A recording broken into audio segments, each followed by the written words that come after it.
What's up, YouTube? So first I just want to thank everyone for the support on my last video. Absolutely blew my expectations out of the water. I'm super thankful to everyone here for clicking on this one too.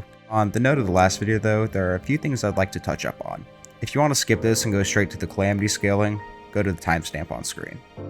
The first thing I'd like to point out is that these videos offer different interpretations of the scaling, hence why I provided the Throne, Star, Solar Flare, Lovecraft, and Lore page perspectives for a general understanding of the different ways to view Terraria lore. In the comments of my last video, Blue Ninja brought up a great point regarding the fact that the Moon Lord is actually Cthulhu, due to a statement by the devs in the lore where after losing to the Dryads he fled behind the moon, which explains the name of Moon Lord. Along with that, if you search Cthulhu in the game's bestiary, the Moon Lord pops up. This strengthens the argument that the Moon Lord has immeasurable power, which again, the Terrarian scales above, making him immeasurable-er. Another thing I'd like to discuss are mana crystals. Assuming you follow the fallen star theory, just multiply whatever weight you scale the fallen stars to by 5. It's not a super huge increase in the grand scheme of things, but it's certainly something to note.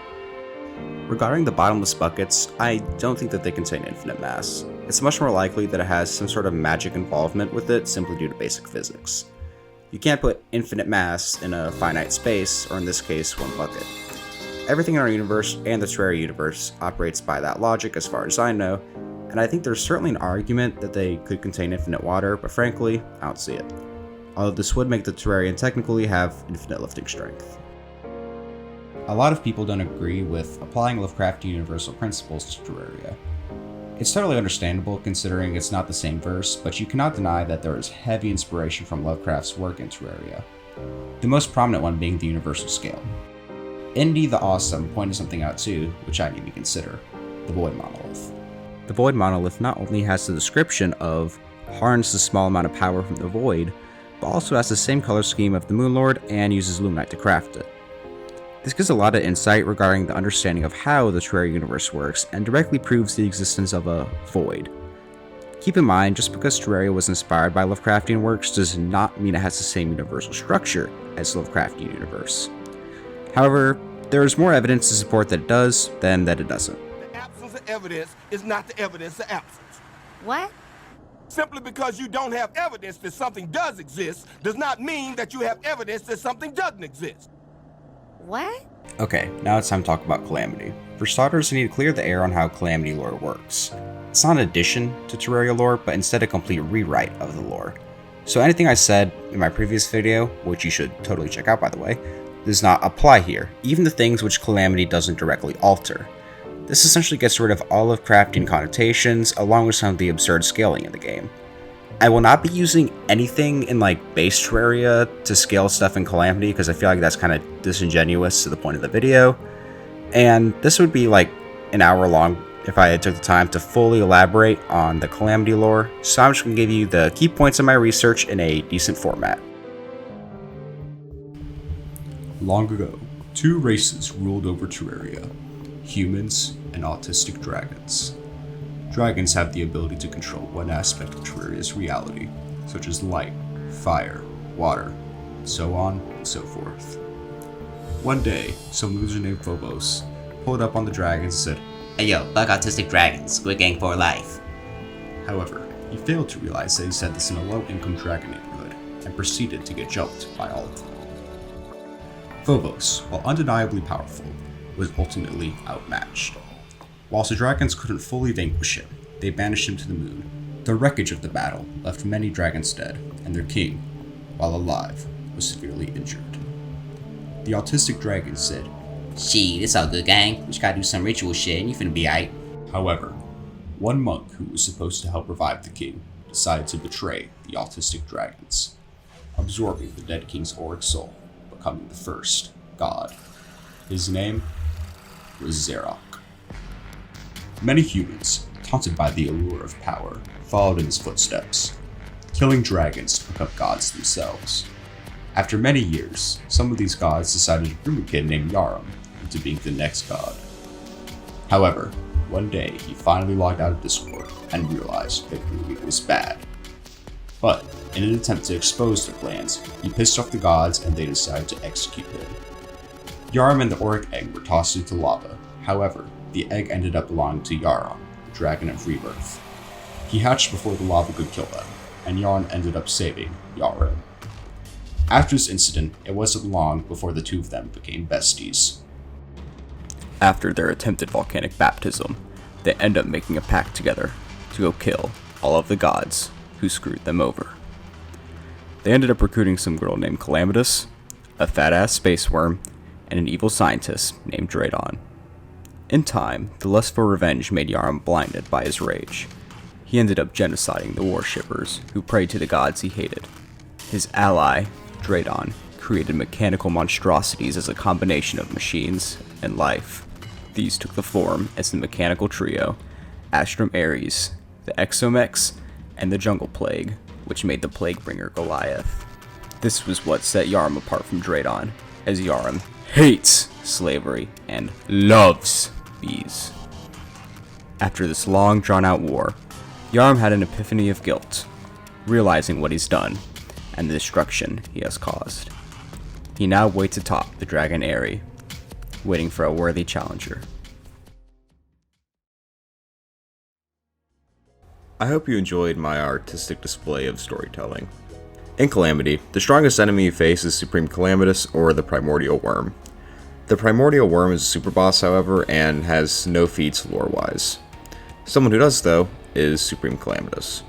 In the lore, Supreme Calamitous and her allegiance with Yarm to exterminate the gods was tasked with burning the Ilmaris Sea. Through these dev statements, we can accurately determine exactly how much she burned and how much energy this would take. We'll assume that the 350 to 400 meters is 375 as a nice middle ground. The surface area of the sea is roughly 50,000 square kilometers, and we'll divide that by 2 to accommodate for air pockets and rocks. This gives us 25,000 square kilometers to work with. We're also going to assume that the water itself is room temperature, putting it at roughly 22 degrees Celsius. The energy needed to evaporate 1 kilogram of room temperature water is roughly 2.6 megajoules. Now, for clarity, I'll just be assuming that the sea is a cube, putting us at 158,114 meters long and wide. Multiplied together, this gives us 25 billion meters times 375 meters for depth, giving us a grand total of 9,375,000,000,000 cubic meters.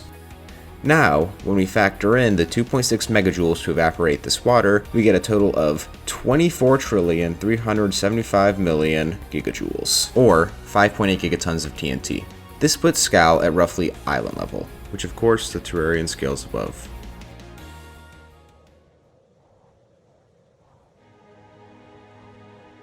In terms of speed feats in the lore, Calamity is pretty lacking. The only option we really have is to use in-game speed to calculate the maximum the Terrarian can go. If we use the max speed buffs, which I got from a Boods video, plus the max speed buffs we get from the momentum capacitor, we can find the maximum speed the Terrarian can travel. A small world in Terraria is 8,400 feet. If we divide that by 19, which is the time a Bood got from traveling across the whole thing, this will give us 442.11 feet per second. If we multiply this by the 580% buff of the momentum capacitor, we get 2,564.2 feet per second, or 1,748 miles per hour. This is slightly faster than Mach 2, putting the Terrarian at supersonic levels of speed. There is an argument that the Terrarian is able to dodge light-based attacks from the Empress of Light, as it's stated during the daytime that she is able to channel the primordial light, making her nigh untouchable, meaning that she either moves at the speed of light or attacks at the speed of light, depending on whether or not you interpret the primordial light being equal to the speed of light. It's pretty ambiguous whether it's the speed of light or not, considering Xerok manipulates the primordial light during the boss rush to recreate the bosses. What the primordial light is and isn't complicates the argument too much to be valid. We'll have to wait for further information to truly determine whether it's light speed or not.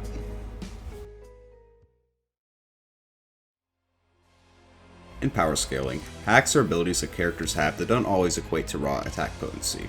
Calamity is decently lacking in this, however I was able to find 3 items that I thought fit the bill. First up, the Arc of the Cosmos, which has the ability to rip through space-time. Ripping through space-time either means the attack is of a higher dimensionality, or that it replicates the properties of a black hole. Ripping through space-time is pretty ambiguous though, so it's hard to put a concrete limit on what this gives the character. At the very least, it's gotta be solar system level. Some of the nerds watching this may bring up the Big Rip, mentioned in the tooltip. The Big Rip is a hypothetical cosmological event meant to replicate the ending of the universe, where all matter is ripped infinite distances apart. The official wiki does state that the attack was inspired by the Big Rip, but it's likely that it was because the weapon resembles scissors and that it has cosmological properties. If there was more evidence that it has the power to truly create the Big Rip, that would be a different story. But until then, solar system level is the most you could feasibly scale this weapon to. Another one of these hacks weapons is the Oracle, a yo-yo which lets the Terrarian be able to see into the future, as it has a tooltip of gaze into the past, the present, the future, and the circumstances of your inevitable demise. This essentially gives the Terrarian pseudo-omniscience. Luckily for me, it's much more cut and dry compared to the nuance in the Arc of the Cosmos' abilities. The Terrarian also gets access to teleportation through the Rod of Discord as a little bonus amp. Considering they already have Ultra Instinct with the Oracle, and Hawkeye with Arc of the Cosmos, and now Instant Transmission, they might as well just be a Dragon Ball character. You may be wondering why I haven't touched much on the tooltips for items, and that's because it's very unclear on how serious they should be taken. Either way, I'll share some of the tooltips that I found. First up, we have auric bars, which have the tooltip Boundless Power emanates from this metal.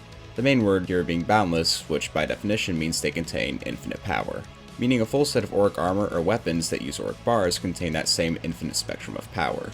This is kind of a reach, so I completely understand if you don't agree with it, but it's certainly something that should be noted. The only other potentially 40 weapon I could find was the Apotheosis.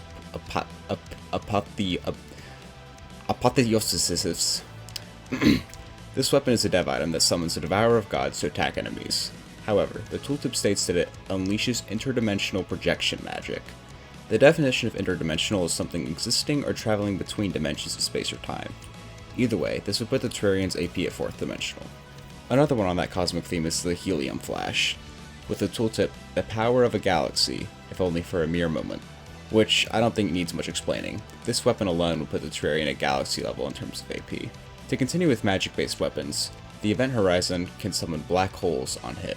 This would be solar system level at the bare minimum, debatably even small galaxy, considering how many of them you can create. If you aren't sold yet that the Terrarian with tooltips is universal or higher, I have one more item for you that's much harder to deny. The Azathoth, or however the hell you say it, is a yo-yo with the tooltip Destroy the Universe in the blink of an eye. Now let me say this to the Calamity devs. If you're trying to make your game below planetary, do not give weapons tooltips like this.